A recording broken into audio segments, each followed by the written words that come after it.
Kailangan daw ng kapatid ng LC. Problema, nanganganak na nanganganak eh.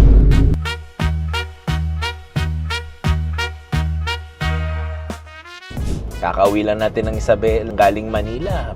Pipick up na naman tayo ng LC. Ano ba naman?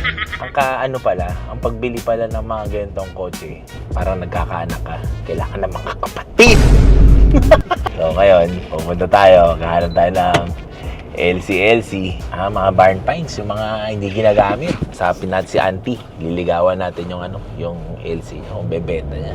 Grabe, nakakamiss din doon Jimny na to, pero mas mahal ko ang LC. Say hello to LC. Charat. Ika nga nila, nakapasok ka sa LC World, mahirap nang lumabas. Kasi ang dami mong kokolektahin eh. May Series 40, Series 60, 70, 80, 100, 200, 300. Hop! Yun na yung LC, oh.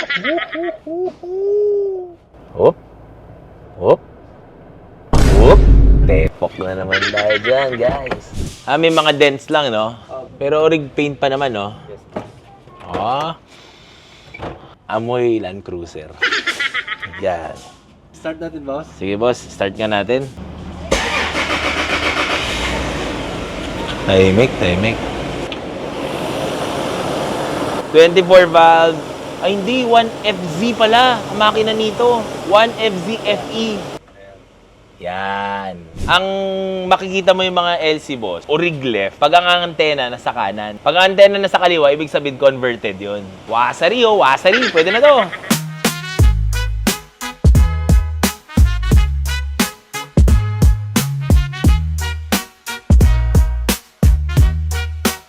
Auntie, thank you po. Thank you po. Sige po. Thank you po. Sige po.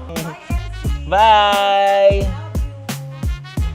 Guys, sumama tong LC, madali kausap si Auntie. Though, customer ko na siya sa pagsesemento dati. In-offer niya yung tong LC niya. Sariwa. Ang hirap naman mag-let go ng mga gandong kotse. Hindi ko alam kung ano yung let go ko sa kanila. Mamaya, abangan nyo guys. Meron pa mga parating.